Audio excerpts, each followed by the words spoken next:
watching at home have learned this week, probably not a good idea to humiliate your FBI director on his way out. He will get you in the end, as indeed James Comey just has, leaking the contents of a memo he wrote back in February that alleged President Trump encouraged him to drop the investigation into former National Security Advisor Mike Flynn. In other words, to obstruct justice. The White House says this did not happen. It's the biggest story in the world right now. There's one problem with it, though. The FBI, the FBI director did not notify the Justice Department about this. So if it was an attempt to obstruct justice, what do we have? Watch this, a clip from earlier today on another network as someone tries to raise that question. Watch. Reports, two former officials knowledgeable of the situation confirmed to CNN the main points of the story. Two former officials.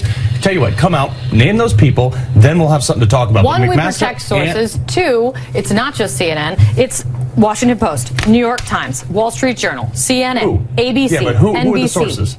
Carl. Who are the sources? Oh, because they're hiding behind this anonymity. Oh, and that's what we're seeing. Please, do not even start with me that you're just going to attack sources. Okay, so that what about, is ridiculous. so are you saying McMaster is lying? I'm not saying McMaster is lying. Well, he didn't really answer the question. He didn't answer the question. He said nothing inappropriate. He said, no, that's his opinion. That would be, but that's his opinion. You cannot say, you cannot attack. Yeah. Do not attack the stellar reporters of CNN. Okay. Be skeptical, says the retired Navy SEAL. Be quiet, screams the 33-year-old news anchor, clapping her hands in rage. How dare you question the authorities, in this case the news media? Quote, you cannot attack the stellar reporters of CNN, she says, as if this settles the debate.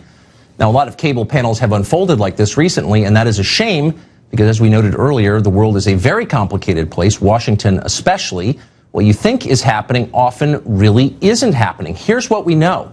There are an awful lot of people in Washington who would like to remove the president from office, and they're using leaks to do so. What are their motives? In a lot of cases, those are completely unknown.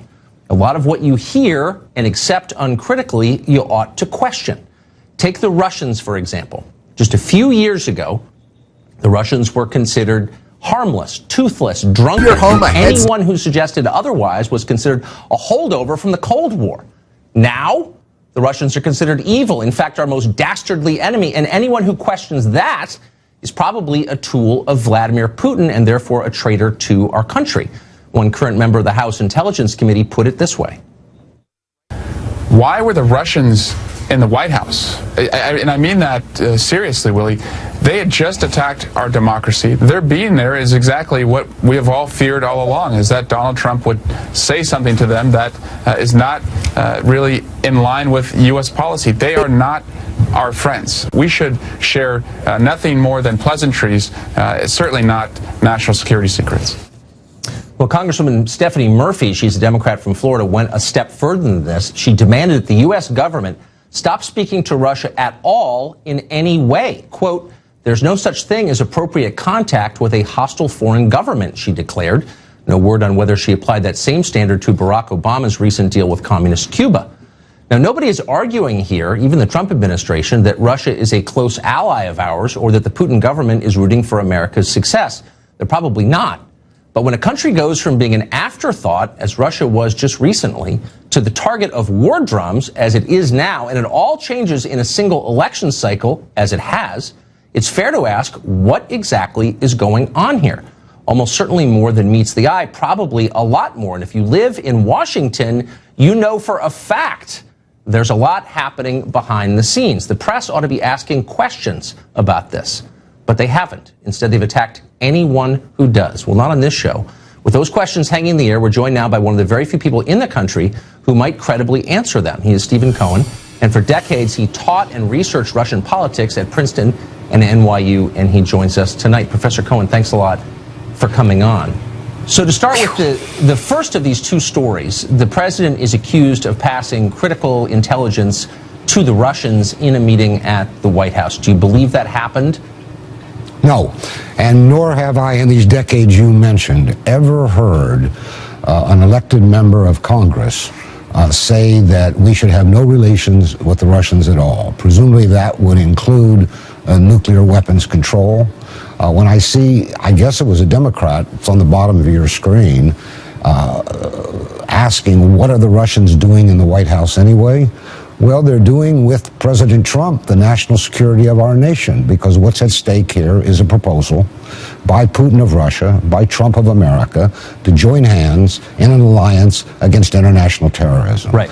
And I would have asked you, if you had asked me a few days ago, what's the number one threat to the United States today, I would have said international terrorism. I don't know if you agree, Tucker, but it's certainly up there. Today, I would say it's this assault on President Trump, because it's been going on a year. And can we be clear? What he's being accused of is treason. This has never happened in America, that there's a Russian agent in the White House.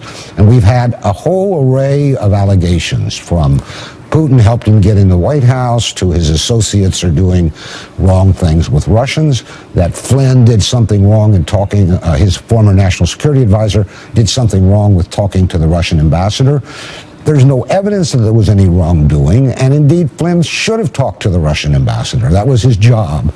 So this is beyond belief now, and has become, by this I mean this assault on Trump and his loyalty, this has become a national security threat to us in itself. So is the heart of this change, so as I noted a minute ago, Russia went from being, excuse me, pretty much an afterthought to most people, to being at the very center of this very complex conspiracy theory. Is that all about trying to get Trump out of office, do you think, or are there other motives? Well, I think two motives have driven this, I think, false narrative against Trump, that he's somehow a Kremlin agent. There have been two forces. One is the Clinton wing of the Democratic Party, which doesn't want to admit she lost the election, wants to say, Clinton won, but Putin stole it from me. And that may be because she wants to run again. I think that's a possibility. At the same time, there has long been in Washington a powerful, let's call it the fourth branch of government, the intelligence services, who have opposed any rapprochement or cooperation with Russia. Remember, in 2016, President Obama worked out a deal with Russian President Putin for military cooperation in Syria. He said he was going to share intelligence with Russia, just the way Trump and the Russians were supposed to do the other day. Right. Our Department of Defense said it wouldn't share intelligence. And a few days later, they killed Syrian soldiers, violating the agreement, and that was into that. So we can ask, who is making our foreign policy in Washington today? Well, who is making our foreign? I mean, the president is elected in part to do that. He ran explicitly on a closer relationship with Russia. Not everyone is for that. That's right. But he won the election by saying out loud, we have a common enemy in Islamic terror.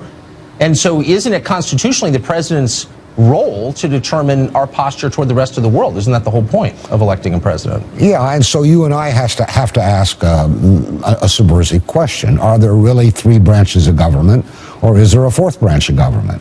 These intel services. What we know as a fact is that Obama tried, not very hard, but he tried, for a military alliance with Putin in Syria against terrorism, and it was sabotaged by the Department of Defense and its allies in the intelligence services. Trump says, he said on the campaign trail, wouldn't it be great to cooperate with Russia?